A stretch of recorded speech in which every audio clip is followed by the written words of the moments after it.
आप करोड़ों का सिंहासन अपने लिए बनवा लीजिए और उस पर स्वयं बैठ जाइए, तो ये इससे जनता को क्या लाभ? हम 5 करोड़ का 4 करोड़ का बस बनवा लें, उसमें बैठ के घूम लें, इससे आम जनता को क्या फ़ायदा? जिस तरह से चिराग पासवान और मुकेश सहनी की बातें हो रही हैं, तो चिराग पासवान को देखा गया है कि भाई उनका जो गाड़ी रहता है, एयर कंडीशन गाड़ी रहता है, फिर भी उसमें खिड़की खोले हुए रहते हैं। गाड़ी के ऊपर खड़ा होकर ज़्यादा भीड़ होता है, तो उसमें लोगों से मिलते हैं। लेकिन यहाँ पर 4 करोड़ का बस में कैसे जनता उनसे मिल पाएगी भाई? जनता भी चाहेगी कि भैया अपने तो आप सिंहासन पर बैठ गए हैं, 4 करोड़ की गाड़ी पर बैठ गए हैं, मेरे लिए क्या लेकर आए हैं या क्या लेकर आएँगे? चूँकि कुछ दिन पहले तक महागठबंधन में मुकेश सहनी जी, आपको पता होगा कि कुछ दिन पहले तक नीतीश सरकार में वो मंत्री भी रह चुके हैं। इस तरह से दिखाना, भाई सोना का सिंहासन बनाना, 4 करोड़ का बस में जाना, आखिर कोई गठबंधन में नहीं, तो दिखाकर आखिर करना क्या चाह रहे हैं? को लगता है कि ये प्रश्न का अच्छा जवाब मुकेश सहनी जी दे पाएँगे कि भई वो सिंहासन लेकर जनता के बीच में जा रहे हैं, तो शायद नीतीश जी के सिंहासन की तरफ उनका नज़र है। क्या लग रहा है एनडीए तो शायद यह भूल ना करे, क्योंकि मुकेश सहनी जिस तरह से यूपी में जाकर योगी सरकार के खिलाफ बोल के आए हैं और ऊपर से उम्मीद भी रखते थे कि एनडीए में जाएंगे, तो क्या एनडीए में उन्हें लिया जाएगा? नमस्कार, बहुत स्वागत है आपका लाइव बिहार में। मैं आपके साथ रूपम। देखिए, राजनीतिक में काफ़ी हलचल मचा हुआ रहता है लोगों के प्रति कि कौन कहाँ जा रहा है, उसके लिए लोग कयास भी लगाते हैं। जिस तरह से बयानबाजी होता है उसके अनुसार यह भी आंका जाता है कि लगता है कि ये लोग जो है इस पार्टी में जाने वाले हैं। लेकिन हम आपको बता दें कि देखिए, जब मुकेश सहनी जब आए थे तो उस समय भी बहुत हल्ला मच रहा था। चिराग पासवान के बराबरी में दोनों का हल्ला मच रहा था। लेकिन चिराग पासवान तो अब एनडीए के साथ हो लिए, एनडीए के साथ में चले गए हैं। लेकिन मुकेश सहनी अभी भी देखते ही रह गए, यानी कि ताकते ही रह गए कि वो जाएं तो जाएं कहाँ। अभी जिस तरह से वो माहौल बनाए हुए हैं, सोना का रथ, 4 करोड़ का बस और यात्रा पे निकल रहे, आखिर यह लोगों को दिखाना क्या कुछ मतलब दिखाने का प्रयास कर रहे हैं। चलिए, इसी मुद्दे पर बात करने के लिए हमारे साथ लोजपा रामविलास पासवान की पार्टी के संसदीय बोर्ड के अध्यक्ष हुलास पांडे जी हमारे साथ जुड़े हुए हैं। हुलास पांडे जी, आपके नेता का तो पूरा बराबरी हो रहा था कि मुकेश सहनी दोनों एकदम बराबर हैं, वैसे ही अब तो ये तो एनडीए के साथ होंगे, लेकिन अब उनका क्या, मुकेश सहनी? देखिए, जहाँ तक हमारी पार्टी और हमारे नेता आदरणीय हम सबों के नेता और राष्ट्रीय अध्यक्ष चिराग पासवान जी की बात है, तो आपने पहले भी देखा होगा कि हमेशा अपनी नीति और सिद्धांतों के साथ समझौते की बात उन्होंने रखी है और अभी जब गठबंधन हुआ भी है एनडीए में, तो उन्हीं सिद्धांतों के साथ हुआ है। बिहार फर्स्ट, बिहारी फर्स्ट जो हम लोगों का विज़न है, तो जो भी पार्टी का विज़न है उन्हीं के अनुरूप हम एनडीए के पार्ट बने। हमारे नेता ने निर्णय किया है और जब देश के प्रधानमंत्री, यशस्वी प्रधानमंत्री जी ने पूरे बैठक में उनको गले लगा के जो सम्मान दिया, उसके लिए हम सभी लोक जनशक्ति पार्टी रामविलास के कार्यकर्ता अपने तरफ से आभार व्यक्त करते हैं कि प्रधानमंत्री जी ने उस बैठक में अगर सबसे ज़्यादा किसी एक पार्टी के राष्ट्रीय अध्यक्ष या एक माननीय सांसद को सम्मान दिया है उन्होंने, तो आदरणीय चिराग पासवान जी को। ये पूरे देश की जनता देख चुकी है। जी। तो सिद्धांतों के साथ अगर समझौता करना है, वो एक अलग बात है, और अगर हमको अपना व्यक्तिगत स्वार्थ को पूरा करना है तो एक अलग बात है। कौन नेता कितने करोड़ के रथ में घूमेंगे, कितने करोड़ का सिंहासन बनाएंगे, उसे जनता का क्या लाभ? आप करोड़ों का सिंहासन अपने लिए बनवा लीजिए और उस पर स्वयं बैठ जाइए, तो ये इससे जनता को क्या लाभ? हम 5 करोड़ का 4 करोड़ का बस बनवा लें, उसमें बैठ के घूम लें, इससे आम जनता को क्या फ़ायदा? तो जो आम जनता के लिए, तमाम बिहारियों के लिए जो चिंता करने वाले हमारे नेता ने, आपने देखा होगा कि कहीं भी कोई घटना दुर्घटना घटती है तो हमारे राष्ट्रीय अध्यक्ष आदरणीय चिराग पासवान जी जरूर पहुंचते हैं, और जो शोकाकुल परिवार है उनको मिलकर सांत्वना ही नहीं देते हैं। उनकी जो समस्याएं रहती है उसके समाधान के लिए हर पहलू पर प्रशासन से बात करना होता, मुख्यमंत्री जी को पत्र लिखना होता, वो केंद्र सरकार का कोई मामला हो तो केंद्र को पत्र लिखना, सभी तरह से उन्होंने जनहित में काम करते हुए अपने सिद्धांतों के साथ एनडीए में गठबंधन करने का उन्होंने फैसला लिया।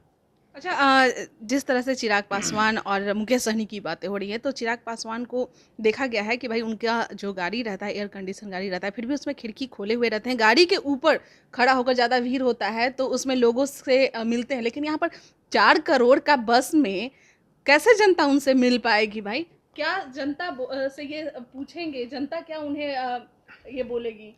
शायद अब देखिए, अब व्यक्तिगत स्वभाव, आपके व्यक्तिगत आचरण, रहन सहन, ये सभी तरीके से जनता के बीच में चर्चा का विषय रहता है। हुँ, हुँ। जैसे आपने खुद कहा कि हमारे राष्ट्रीय अध्यक्ष, हमारे नेता चिराग पासवान जी हुँ, हुँ। जब भी यात्रा पर भी होते हैं, हुँ, तो चाहे धूप हो, दोपहर हो, कोई भी समय, कोई भी मौसम हो, तो वो कभी भी अपने सीट को, आपने देखा होगा कि अपने सीट पर जो उनका विंडो होता है उसका ग्लास भी खुला रखते हैं। हुँ, जी, हमने भी देखा इतनी है। इतनी जनता ललायत रहती है उनसे मिलने को, उनसे अभिवादन करने को, हाथ मिलाने को, इतने युवा ललायत रहते हैं। तो कभी हम लोग साथ में बैठते हैं, जाते हैं, घूमते हैं, हम लोग देखते रहते हैं कि कभी भी वो काँच भी अपना बंद नहीं करते हैं। हुँ, हुँ। जहाँ एक तरफ एक ये सोच है, वहाँ दूसरी तरफ अगर कोई 4 करोड़ का, 5 करोड़ का बस में, सोने के सिंहासन में बैठकर अगर जनता के बीच में जाकर कुछ संदेश देना चाह रहे हों, तो भई उनका संदेश उनको मुबारक हो। हमको तो बिहार के जनता में और जनता बिहारियों के क्या हित में, कहेगी? क्या लग रहा है, मतलब 4 करोड़ के बस में जाएँगे तो जनता क्या कहेगी? वो देख कर क्या कहेगी? जनता जब समय आएगा जनता को बताने का, तो समय पर फैसला ज़रूर लेगी। कल ही से तो उनका यात्रा तो चालू ही है। नहीं, यात्रा यात्रा करे, अच्छी बात है, जनता के बीच जाएँ और जनता अपना संदेश भी उनको सुनाएगी। हुँ, जनता भी चाहेगी कि भैया अपने तो आप सिंहासन पर बैठ गए हैं, 4 करोड़ की गाड़ी पर बैठ गए हैं, मेरे लिए क्या लेकर आए हैं या क्या लेकर आएँगे? चूँकि कुछ दिन पहले तक हुँ, महागठबंधन में मुकेश सहनी जी, आपको पता होगा कि कुछ दिन पहले तक नीतीश सरकार में वो मंत्री भी रह चुके हैं। हुँ, तो जब मुकेश सहनी जी नीतीश सरकार में मंत्री थे, हुँ, तो अपने मंत्री काल में उन्होंने जनहित में क्या-क्या किया है, जनता उनसे ज़रूर इस यात्रा में पूछना चाहेगी। हुँ। उसके बाद फिर देखा गया है कि जब मंत्री पद से वो हटे तो उसके बाद ये भी देखा गया कि कई बार बीजेपी के पक्ष में बोलते नज़र आ रहे थे। इधर देखा जा रहा है कि अब तेजस्वी के पक्ष में बोलते नज़र आ रहे हैं। तो ये सब दिखा के आखिर वो कहना क्या चाह रहे हैं? क्या समझाना चाह रहे हैं? जैसे पहले एनडीए के पक्ष में बोल रहे थे तो क्या लग रहा था कि भाई एनडीए उन्हें अपने साथ ले लेगी? जनाधार देखी एनडीए, किसे उसके साथ जाना चाहिए वो इस बैठक में पता चल गया। मुकेश सहनी तो मुँह ताकते रह गए। नहीं, अब उनका अपना सोच होगा, पार्टी उनकी है, अपने बिहार सरकार में, नीतीश सरकार में वो मंत्री भी रह चुके हैं। लेकिन हुँ, नीतिगत फैसले समय के साथ हो जाने चाहिए। हुँ, हुँ, अगर आप नीतिगत फैसलों पर नहीं चलेंगे, हुँ, जैसा कि आपने देखा होगा कि तेजस्वी जी के साथ जब ये प्रेस कॉन्फ्रेंस में बैठे थे हुँ, और उप मुख्यमंत्री बनने की बात थी कि उप मुख्यमंत्री आपको बनाया जाएगा, और ये बात स्वीकार जब तेजस्वी जी ने नहीं किया था, तो उस प्रेस वार्ता से छोड़कर मुकेश सहनी जी उठकर चले आए थे और बड़ी चर्चा की उस समय चर्चाएं हुई थी। हुँ, मुकेश सहनी जी ने आरोप लगाया कि तेजस्वी जी ने हमारे पीठ में छुरा घोंप दिया है, तो हमारे साथ छल कर दिया, वगैरह वगैरह वगैरह। हुँ, अब यहाँ पे जो देश की स्थिति है, जो 2024 का लोकसभा का चुनाव है, वो देश के भविष्य तय करने का है। आदरणीय यशस्वी देश के प्रधानमंत्री नरेंद्र मोदी जी ने जिस तरीके से पूरे देश का गौरव बढ़ाने का काम किया है, और आगे भी जो उनके विजन है, हुँ, वो राष्ट्र हित में है, राष्ट्र के विकास के लिए है। अनेकों ऐसे उन्होंने ऐतिहासिक निर्णय लिए हैं, हुँ, जो कभी सपने में भी लोगों ने, खास करके विरोधी लोगों ने, हुँ, हम लोग पार्टी की बात हो, हमारे नेता, आम लोगों की बात हो, तो ये स्वीकारते थे कि नरेंद्र मोदी जी वो शख्सियत हैं जो मजबूत इरादे रखते हैं, और जो जनता ने उनको, जो देश ने उनको अवसर दिया है, उसको अक्षरशः वो धरातल पर लागू करेंगे। तो ऐसा-ऐसा निर्णय जो हुआ भारतवर्ष में, अनेकों पर निर्णय। अब हम उतना तो डीप में नहीं जाना चाहते हैं, चर्चा है मुकेश सहनी का, तो थोड़ा-सा आप जिस तरह से कह रहे हैं कि नरेंद्र मोदी जी ऐसा-ऐसा ऐतिहासिक निर्णय लिए हैं, जो हुँ। चर्चा का विषय बन गया है, तो मुकेश सहनी जी भी ऐसा-ऐसा ही ऐतिहासिक शायद निर्णय ले रहे हैं, जो चर्चा का विषय आगे जाके बन जाएगा। राजनीति में देखा जा रहा है, तो ऐसा क्या लग रहा है कि कोई नेता इस तरह से किए हैं? इस तरह से दिखाना, भई सोना का सिंहासन बनाना, 4 करोड़ का बस में जाना, आखिर कोई गठबंधन में नहीं, तो दिखाकर आखिर करना क्या चाह रहे हैं? क्या जनता के पास अब संदेश देना चाह रहे हैं? इसका जवाब तो हमको लगता है कि मुकेश सहनी जी ही ज़्यादा आप भी बेहतर दे राजनीति में पाएँगे। हैं। नहीं तो हम लोग इस तरीके की राजनीति नहीं करते हैं। हम लोग ऐसा कभी राजनीति हम लोगों ने नहीं किया है। हमारे नेता हों, हमारे पार्टी के कोई भी पदाधिकारी हों, हम लोग जिस तरीके से जनता के बीच में जाते हैं, आपके कैमरे गवाह हैं और सारे मीडिया के लोग भी लगभग साथ जाते हैं, कवरेज होता है। हम लोग जनता के बीच में जनता को सुनने और अपने विज़न को रखने के लिए एक आम बिहारी की तरह प्रस्तुत होते हैं और जाते हैं। मतलब क्या दिखाना क्या मतलब लग रहा होगा ना भाई राजनीति में आप भी हैं तो अपना अपना हर किसी का विचार है क्या लग रहा है कि मेरे पास इतने पैसे हैं क्या दिखाना क्या चाह रहे हैं भाई पहले मुख्यमंत्री भी कई लोग रह चुके हैं मुख्यमंत्री हैं भी वो तो कभी इस तरह से नहीं कर रहे हैं ऐसा तो नहीं है कि उनके पास पैसा की कमी हो।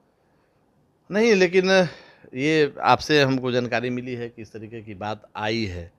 तो राजनीति में सब आदमी का विचार सामान्य नहीं होता है और जनता के बीच में आप जा रहे हैं, जनता के हित की बातों को अगर आप देखने के लिए जा रहे हैं, तो उसमें बहुत दिखावा की आवश्यकता नहीं है और ये सोने का सिंहासन का बात हो या 5 करोड़ की गाड़ी का बात हो, तो ये दिखावा समझ में आता है और बिहार की जनता इसको कभी एक्सेप्ट कई नहीं लोग तो करेगी। पैदल भी मार्च निकाले हैं सॉरी पैदल भी यात्रा किए हैं।